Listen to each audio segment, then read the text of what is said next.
Oke,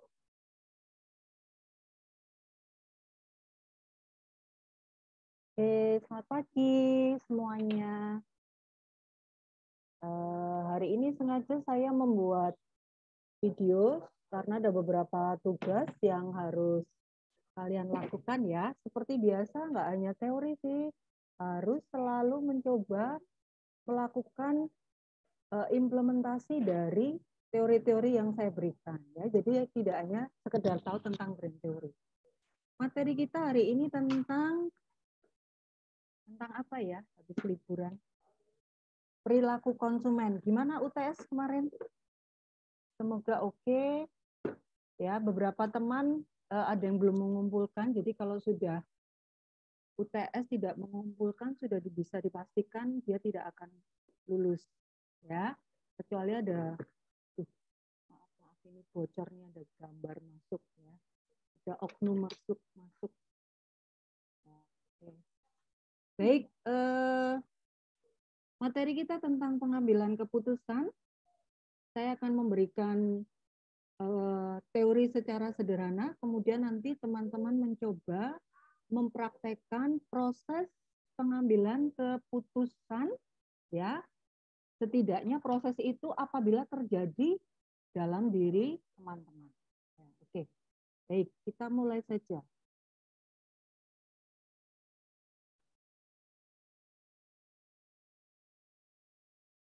Oke.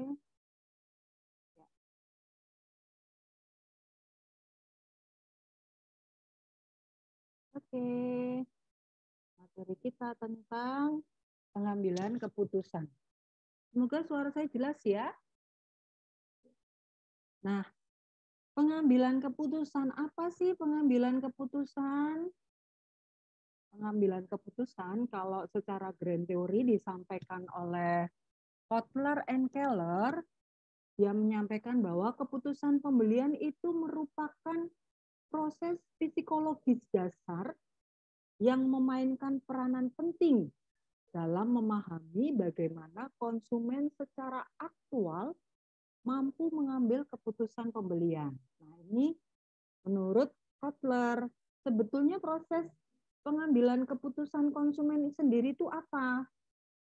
Tugas yang kemarin bersama tim itu bagian dari kegiatan teman-teman untuk menganalisis proses pengambilan keputusan secara sederhana, tetapi basicnya adalah brand ya. Jadi produk yang sudah punya merek gitu ya. Kenapa pakai ini gitu ya.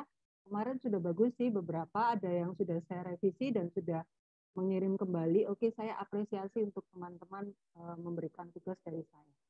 Nah, proses pengambilan keputusan konsumen itu melibatkan konsumen untuk mengidentifikasi kebutuhan mereka, ya. Jadi mulai dari mengumpulkan informasi, memilih alternatif pilihan, dan kemudian membuat keputusan pembelian mereka. Nah, itu keputusan konsumen. Nah, apalagi perilaku konsumen dapat ditentukan oleh faktor ekonomi. Ya, faktor ekonomi itu kemampuan daya beli untuk memiliki produk tersebut. Nah, secara ekonomi. Kemudian secara psikologis dan dipengaruhi oleh faktor lingkungan seperti nilai-nilai sosial dan nilai-nilai budaya. Ini juga sangat mempengaruhi keputusan. Kemudian perilaku pengambilan keputusan konsumen merupakan prosedur yang kompleks dan melibatkan segala sesuatu, mulai dari pengenalan masalah hingga aktivitas pasca pembelian. Jadi setelah membeli produk, barang atau jasa, apa yang dirasakan gitu. Oh, mungkin bisa satisfaction, kepuasan, oh mungkin jadi loyal karena beli lagi ya. Bermacam-macam bentuknya. Kemudian para pemasar dan pemilik bisnis harus memahami setiap sisi perilaku konsumen. Jadi setiap konsumen memiliki kebutuhan yang berbeda. Kebutuhan teman-teman dengan kebutuhan saya pasti berbeda. Nah, kalau kebutuhan saya sesuai dengan profesi saat ini, saya butuh laptop, saya butuh handphone, saya butuh koneksi WiFi, di mana setiap saat saya bisa melakukan aktivitas sebagai dosen ya. Misalnya waktu itu posisi saya ada di rumah sakit, tapi tetap saya harus mengajar. Ya sudah, saya dalam posisi menunggu anak saya sakit, saya tetap bisa mengajar ya. Kemudian keputusan bisa menjadi kompleks dalam setiap tahapan, seperti membandingkan ya. Kalau teman-teman misalnya saya next akan beli handphone, tetapi membandingkan dulu tuh handphone beli di misalnya di Meteor Sale sama di Tiga Putra dengan merek yang sama, dengan spek yang sama, harganya paling murah di mana gitu ya. Nah, ini juga perlu dievaluasi. Kok lebih murah banget ya, selisihnya 500 beneran nih, ori atau KW gitu ya. Kemudian memilih serta membeli dari berbagai pilihan produk yang tergantung pada pendapat konsumen atas produk tertentu. Nah, proses ini tentunya akan memberikan pemahaman dan realisasi masalah dasar dari proses pengambilan keputusan konsumen bagi pemasar untuk membuat produk dan layanan mereka berbeda dari kompetitor. Gitu ya, itu proses pengambilan keputusan.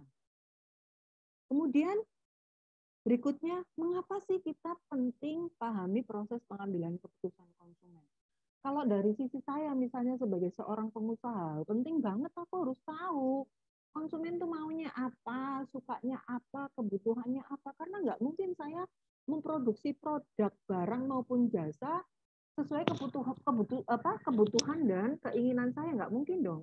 Karena kan end user-nya dari konsumen, jadi saya harus paham betul kebutuhan di pasar tuh seperti apa dan saya harus ikuti gitu ya. Kalau enggak ya produk saya tidak bakal laku atau tidak bakal dibeli oleh mereka karena mereka membeli kan berdasarkan keinginan dan kebutuhan. Kalau tidak sesuai ya saya rugi nanti. Kayak kampus. Kampus kita mahasiswa pasti milih kampus dengan model sistem belajar yang enak, kemudian sistem pembayaran yang mudah, dosen-dosen yang paling oke misalnya gitu. Minimal dosen-dosen lulusannya harus S3 misalnya. Oh, Asia ada semua. Sistemnya digitalized. Oh, oke tuh. Sistem pembayaran juga nggak ribet, nggak harus manual. Pakai OVO bisa. Nah, itu kan salah satu bentuk bagian dari pelayanan yang dibutuhkan oleh konsumen. Kita harus ikuti. Kalau enggak ya mereka akan lari ke tempat orang lain atau ke tempat kompetitor. Mengapa penting pahami proses pengambilan keputusan konsumen? Karena memungkinkan perusahaan untuk mengetahui kebutuhan konsumen dan merencanakan strategi yang paling tepat, terutama dalam strategi marketing, strategi penjualannya. Dasarnya adalah pasti kebutuhan dan keinginan konsumen. Karena apa? Bisa membawa keuntungan. Nah, keuntungan yang diperoleh apa sih? Keuntungan yang diperoleh jelas bisa bersaing dengan para kompetitor. Kompetitor siapa? Kompetitor adalah yang mengeluarkan produk atau barang sejenis, tetapi mereknya berbeda. Ya, nah biasanya apa? Dengan memahami atau memahami kebiasaan membeli konsumen di industri atau di bisnis Anda atau perusahaan, bisnis ini memiliki kesempatan untuk bisa mengembangkan inisiatif penjualan serta menetapkan pemasaran yang lebih unik atau memiliki diferensiasi sehingga menarik banyak konsumen untuk membeli produk Anda daripada produk lain. Di sini loh, kalau beli di sini, servis purna jualnya ada 5 item. Di tempat sana cuma 3, padahal harga produknya sama. Nah, otomatis kan konsumen akan memilih produk dengan servis yang 5 item daripada yang 3. Wong regone podo, harganya sama, ya, gitu. Ya, jadi bersaing dengan kompetitor penting banget mengetahui apa aktivitas yang dilakukan oleh kompetitor.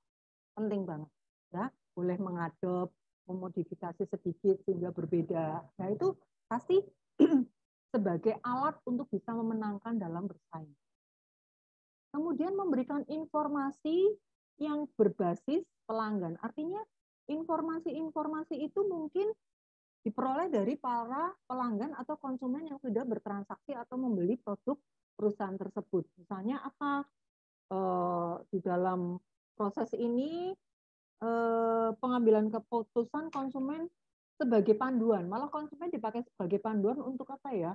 Untuk kampanye pemasarannya, ya. mulai dari iklan, peluncuran produk di masa mendatang, misalnya, oh itu di Shopee brand ambasadornya pakai ini loh, pakai artisnya atau pemain sinetronnya Ikatan Cinta. Ya kalau di Shopee itu macam-macam kan, ambil dari penyanyi dangdut, ya siapa tuh namanya Nazar. Saya dari Ikatan Cinta ambil yang berperan di Andin sama Arya, sama Aldebaran ya. Nah itu kan lagi booming tuh di Indonesia. Terus yang lagi bikin heboh, misalnya kemarin ya, kecelakaannya Vanessa sama Bibi ya, yang lagi membumi nih di Indonesia. Siapa nih? Oh, Fuji sama pacarnya. Nah, itu kan dipakai sebagai brand ambasadornya. Kalau Tukul itu mewakili dari artis komedian. Nah, banyak ya. Tapi beda lagi mungkin, oh di Tokopedia pakai apa? Oh, pakai artis Korea. Oh, bahkan dia menggandeng Agnes Monica. Nah, banyak cara karena konsepnya berbeda. Itu dilihat juga dari segmentasi pasarnya siapa. Siapa volume tertinggi sehingga mereka menggandeng artis-artis itu. Nah, kalau di Shopee mungkin melihat bahwa segmen pasar yang heterogen, jadi dia mengambil brand ambassador dari berbagai yang mewakili gitu ya. Jadi, oh terwakili semua nih, penyanyi dangdutnya ada, artis sinetron ada, artis komedian ada, artis fenomenal yang tiba-tiba mendadak viral juga diangkatnya pula gitu ya. Tuh. Nah, di dalam memberikan informasi berbasis pelanggan, biasanya proses ini mendorong apa ya? Mendorong produsen untuk mengetahui apa sebetulnya yang dibutuhkan oleh konsumen. Kemudian konsumen akan memilih channel penjualan yang digunakan untuk memasarkan, perusahaan akan memilih channel yang digunakan atau yang biasa dipakai oleh konsumen untuk mencari produk tersebut, gitu ya. Oh biasanya eh, masyarakat sering ini nih mengakses smartphone, khususnya apa Instagram, TikTok. Berarti saya harus pasang iklan di sini, di TikTok atau di Instagram. Kok kalau dilihat nih, yang lihat Twitter sedikit, tapi Anda bunuh diri kalau pasang iklan di Twitter. Karena apa? Pasarnya Anda biasa mengakses di Instagram atau di TikTok. Jadi kita mengambil volume tertinggi di mana konsumen itu banyak mengakses channel untuk kegiatan hire atau mencari informasi produk. Nah, ini harus diikuti juga. Kemudian mengetahui apa saja yang menjadi bahan pertimbangan konsumen dalam proses memilih suatu produk, mulai dari harga, desain, kualitas produk. Ini sih standar ya marketing. Tapi yang lebih penting biasanya brand ambassador juga mempengaruhi. Misalnya nih, saya pakai sabun Lux karena saya berasumsi kalau pakai sabun Lux wajah saya kayak Tamara Geraldine misalnya gitu ya. Misalnya Anda, saya pakai ini nih, saya pakai Smart Friend karena berasumsi next saya akan hidupnya sesukses Atta Halilintar misalnya sebagai brand ambassador. Itu bisa jadi ya. Jadi brand ambassador itu bagian yang mempengaruhi konsumen untuk mengambil keputusan. Loh Pak Jokowi loh, Pak Jokowi aja pakai sepatunya sepatu asli dari Cibaduyut. Loh, berarti kan api, berarti kan bagus. Ngapain pakai produk-produk impor? Pak Jokowi aja pakai produk UMKM-nya dari kulit sepatu yang dibuat oleh UMKM di Cibaduyut. Nah, ini kan membangun kepercayaan konsumen sebelum memutuskan, oh Pak Jokowi aja pakai, masa saya enggak, gitu ya. Itu juga bagian juga. Kemudian kenapa kita penting memahami proses pengambilan keputusan? Yang ketiga, meningkatkan penjualan berbasis pelanggan. Artinya apa ini? Meningkatkan penjualan berbasis pelanggan. Kalau dilihat dari sisi dalam volume meningkatkan penjualan berbasis pelanggan, jadi saat meninjau proses pengambilan keputusan, konsumen menentukan metode yang paling efektif dari para konsumen. Secara tidak langsung ini dapat membantu meningkatkan penjualan produk dan memperluas basis pelanggan Anda. Jadi pemilik perusahaan tuh harus mampu paham kira-kira itu pelanggan merasakan suatu kebutuhan dan perusahaan dapat memberikan materi pemasaran dan metode distribusi yang lebih relevan sesuai dengan kebutuhan konsumen. Contohnya apa nih? Supaya bisa meningkatkan penjualan berbasis pelanggan. Sekarang kegiatan e-commerce itu rata-rata ada servis dengan COD. Ini sangat membantu loh.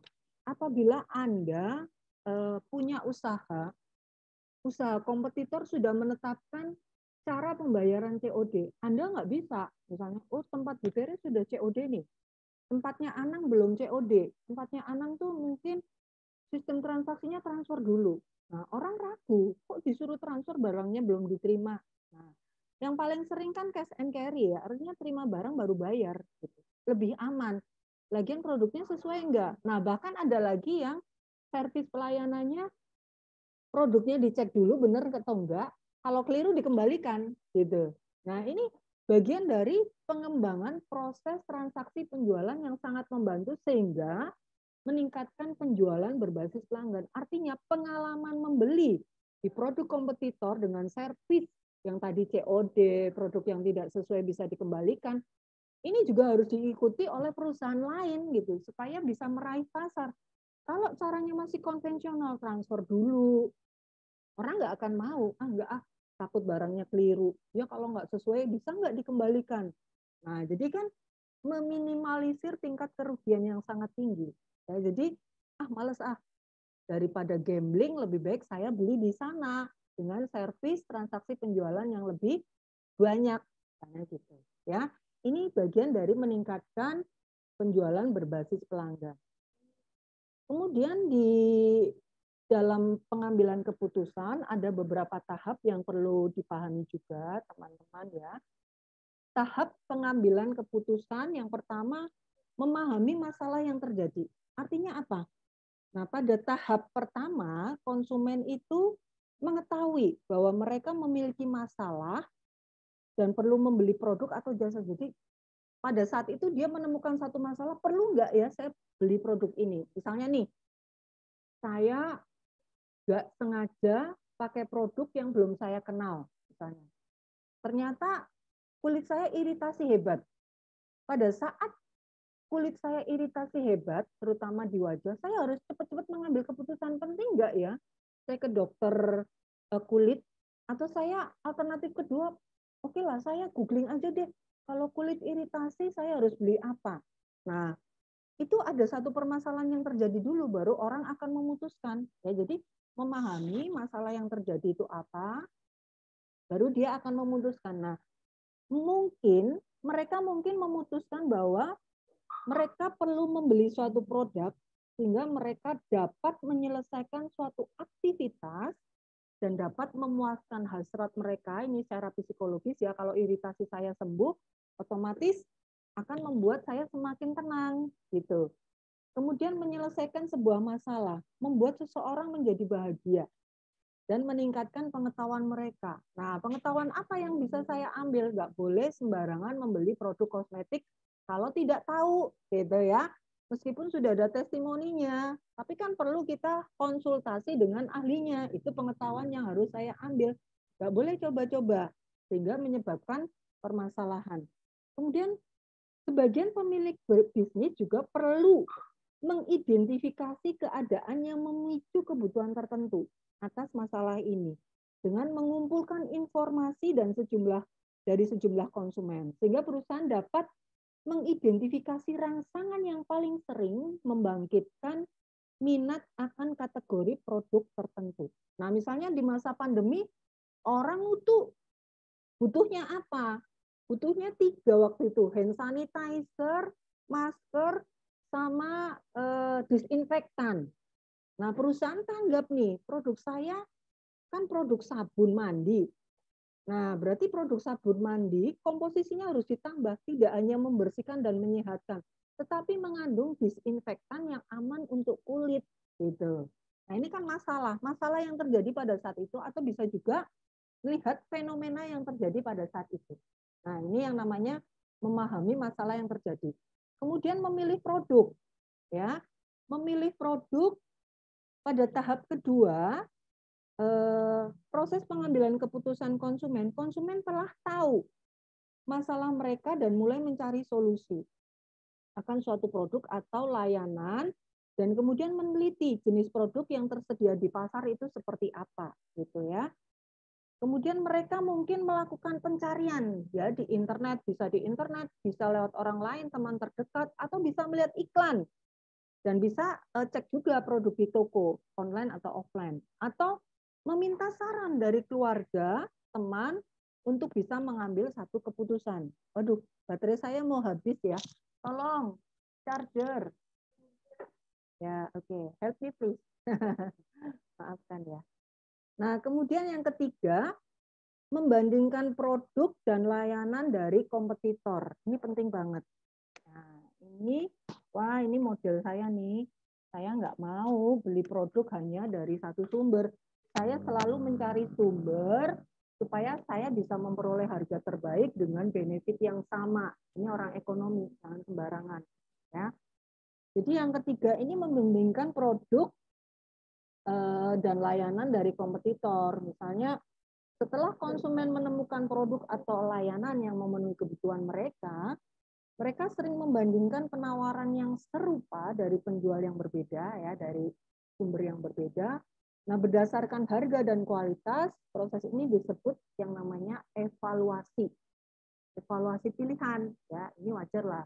Teman-teman sebetulnya udah sering melakukan ini, tapi nggak tahu itu apa namanya. Oh, ini namanya membandingkan. Oh, loh, kalau beli tuh cek-cek dulu, jangan ambil keputusan cepet gitu ya. Nah, beberapa konsep dapat membantu memahami proses evaluasi ya pilihan konsumen pertama. Nah, konsumen itu berusaha memenuhi kebutuhan kedua. Artinya gini, konsumen mencoba membandingkan, ya, konsumen mencoba membandingkan, kemudian konsumen berusaha memenuhi kebutuhan, dan kemudian konsumen mencari manfaat tertentu dari solusi produk. Itu. Ya, jadi membandingkan produk dan layanan dari kompetitor. Dan yang ketiga, konsumen memandang atau memahami masing-masing produk sebagai sekumpulan atribut dengan kemampuan yang berbeda-beda dalam memberikan manfaat yang digunakan untuk memuaskan kebutuhan dari konsumen. Dan atribut yang diminati oleh pembeli berbeda-beda tergantung dari jenis produknya. Jadi konsumen itu sensitif banget, ya, selalu membandingkan produk dan layanan dari kompetitornya, karena konsumen tidak pernah mau rugi dengan apa usaha yang sudah dilakukan setelah bertransaksi. Kemudian yang keempat, memilih produk dan melakukan pembelian. Nah, ini proses yang keempat, memilih produk dan melakukan pembelian. Pada tahap keempat ini dari proses pengambilan keputusan konsumen, konsumen menentukan produk mana yang harus mereka beli dan selanjutnya membeli barang tersebut. Kemudian pastikan perusahaan mengetahui faktor pembeda yang berada di luar kendali perusahaan. Ya, jadi dalam mengambil keputusan itu konsumen itu pasti akan melihat secara detail apa yang menjadi pembeda atau diferensiasi dari produk tersebut. Faktor ini dapat muncul dan mengubah niat pembelian. Jadi setelah melihat, oh ternyata ada bedanya sedikit dengan produk yang sana, itu bisa secara tiba-tiba ya dengan cepat mengubah pola pikir konsumen untuk membatalkan pembelian loh. Jangan salah. Nah, hal ini terjadi mungkin karena konsumen kehilangan pekerjaan atau beberapa pembelian lain yang lebih mendesak atau pelayanan toko yang dapat mengurungkan niat pembeli. Nah, ini harus diperhatikan baik-baik. Jadi servis itu terkadang servis yang maksimal membuat konsumen itu tutup mata dengan harga yang sudah ditetapkan karena apa sudah terbius atau sudah sudah klik dengan proses pelayanan yang diberikan oleh produsen. Sehingga kalaupun harganya lebih murah, kalau pelayanannya jelek, mungkin waitersnya atau mungkin tenaga adminnya, kasirnya judes, tetap dia nggak mau membeli, gitu ya. Karena apa? Nggak mau beli tapi yang yang layani tidak maksimal, percuma gitu. Yang ada nanti rasa kecewa. Ya, kecewa itu obatnya susah banget. Nah, yang kelima, proses yang terakhir merefleksikan pembelian mereka dan apakah akan membeli lagi. Jadi setelah mengevaluasi, dirasa puas, dia akan membeli lagi. Nah, kalau dalam marketing ini namanya repurchase sehingga membangun loyalty. Gitu, ya. Nah, setelah konsumen membeli produk dan menggunakannya, mereka akan mengalami yang namanya level satisfaction. Satisfaction atau non satisfaction, kepuasan atau tidak puas, gitu. Itu dievaluasi. Nah, kalau puas beli lagi, kalau nggak puas dia akan mencari produk yang sama dengan berbeda merek.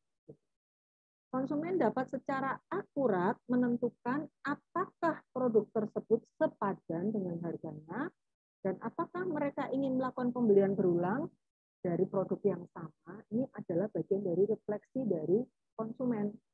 Kemudian pada proses pembelian online, mereka mungkin memutuskan untuk meninggalkan ulasan di halaman produk atau memesan lebih banyak produk yang sama sebelum terjual habis. Ini kalau puas ya, biasanya kan ada tuh, kalau di online dikasih bintang-bintang, testimoni, bintangnya berapa dulu nih? Oh 5, berarti oke, saya beli. Bintangnya berapa? 3, mungkin ada yang kecewa jadi 3, oh drop. Jadi dia nggak mau beli. Nah itu juga bagian dari pertimbangan seseorang sebelum mengetahui produk, tapi dia melihat dari hasil testimoni. Nah, oke.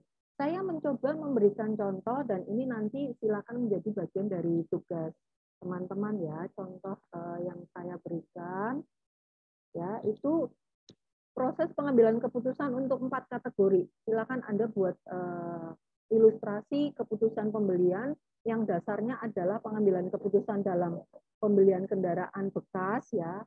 Beli kendaraan bekas ini pertimbangannya apa kalau mau memutuskan gitu ya. Prosesnya seperti apa? Terus pengambilan keputusan pakaian baru, nah, pengambilan keputusan melanjutkan studi S2 atau tidak, gitu. Pengambilan keputusan menjadi nasabah bank atau membuka tabungan, kira-kira apa yang dipertimbangkan, ya. Coba, saya memberikan contoh dulu nih. Contoh dalam, contoh mengidentifikasi kebutuhan, membuat keputusan pembelian, misalnya contohnya apa ya yang mudah aja. Contoh saat saya akan membeli komputer ya atau laptop deh. Contoh membuat waktu saya akan membeli laptop. Pada tahap pertama yang saya lakukan adalah kenapa saya membeli laptop? Karena laptop saya itu kalau untuk kuliah begitu panas, sedikit langsung mati. Ini kan sangat mengganggu. Padahal proses kuliahnya mungkin 1,5 sampai 2 jam. Nah, berarti ada masalah apa? Masalah saya laptop saya sudah tidak sehat. Karena saat panas tiba-tiba mati. Nah, untuk itu saya harus memutuskan secara cepat untuk membeli laptop baru. Karena masalah tadi. Itu yang pertama. Kemudian yang kedua, saya mulai mencari secara online atau melihat model-model laptop di googling ya, misalnya saya googling. Nah, kemudian saya mencoba membandingkan dari beberapa toko online yang berbeda. Kira-kira laptop saya ini dengan spek yang sama di toko A berapa, toko B berapa, toko C berapa. Nah, ini saya akan melihat itu. Jadi itu yang tahap kedua. Saya akan mencari berbagai informasi, mulai dari harga, mulai dari kualitas, mana yang lebih oke. Ya, itu tahap kedua. Kemudian tahap ketiga,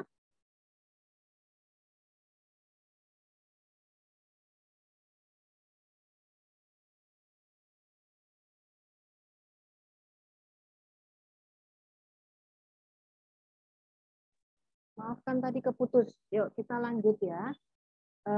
Tadi yang tahap pertama, saya punya masalah laptop saya cepat mati sebelum mencapai 2 jam. Tahap yang kedua, saya akan mencari informasi tentang laptop.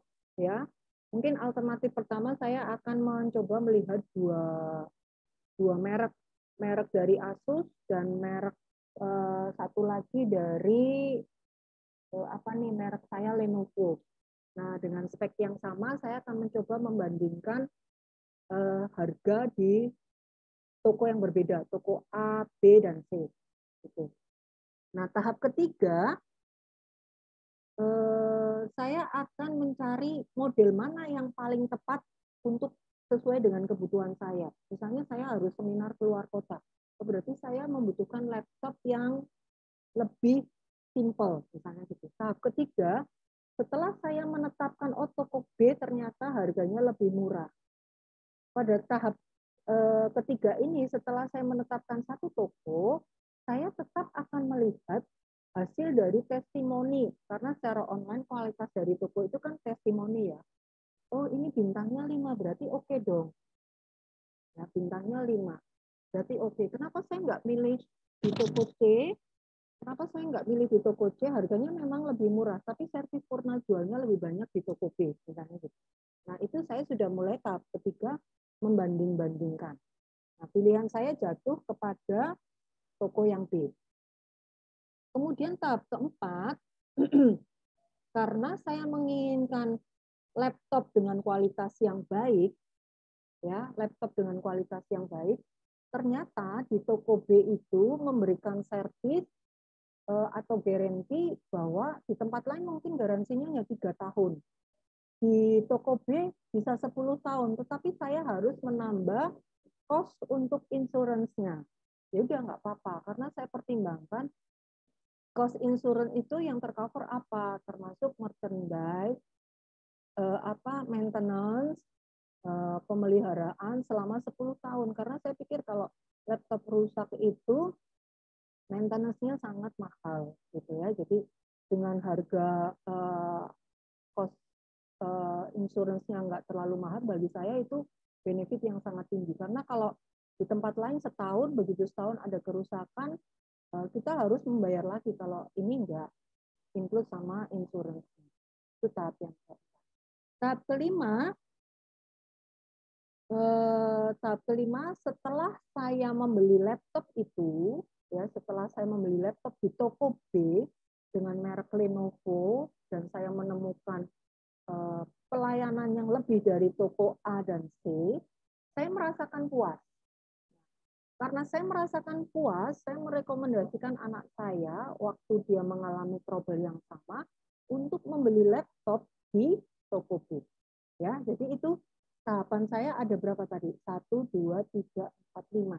Nah, itu caranya ya. Jadi Anda silakan membuat tugas dari saya dengan tahapan yang sama. Contoh lain misalnya apa nih? Contoh lain ya. Contoh lain misalnya saya mau beli yang sederhana, beli sepatu baru. Kenapa saya beli sepatu baru? Saya suka sepatu yang misalnya merek dan agak mahal dikit misalnya, karena lebih awet. Ya, misalnya sepatu biasa setahun rusak, ini mungkin bisa lebih dari 5 atau 7 tahun misalnya gitu. Nah, itu yang saya pertimbangkan. Nah, tahap pertama saya harus mencari masalahnya apa? Sepatu saya yang sudah saya pakai 8 tahun rusak gitu. Selalu ada masalah ya pada saat memutuskan membeli. Jadi saya butuh yang baru. Pada saat saya butuh yang baru, tahap pertama saya harus melihat perlu nggak saya beli sepatu dengan merek yang terkenal dan harganya mahal, atau cukup sepatu yang bisa mengganti sepatu saya yang lama, yang penting bisa dipakai. Itu tahap pertama. Nah, saya lihat sih keuangan saya cukup nggak. Kalau pakai sepatu yang lama, mungkin sepatu yang lama harganya berapa sih? Sepatu yang lama harganya misalnya 750.000 gitu, ya. Ada loh ya, Pierre Cardin kan harganya tuh sekitar 1 jutaan. Nah, itu saya mungkin, saya nggak kuat sih dengan kondisi keuangannya sekarang, kita beli sepatu itu ada harga 750, 1 juta, ngapain? Yang penting bisa dipakai. Nah, udah saya putuskan, saya beli sepatu yang penting saya bisa pakai gitu ya untuk kegiatan aktivitas saya mengajar. Dan saya membeli sepatu yang dengan budget harga di atas 500.000. Nah, kemudian saya tahap keduanya, saya berusaha mencari nih. Saya berusaha mencari produk yang sesuai dengan budget saya, tetapi kualitasnya cukuplah, meskipun mungkin di bawah 5 tahun. Yang penting bisa mengganti. Saya mencoba googling, ya. Oh, mungkin ada dua alternatif, merek Kickers atau merek Triset.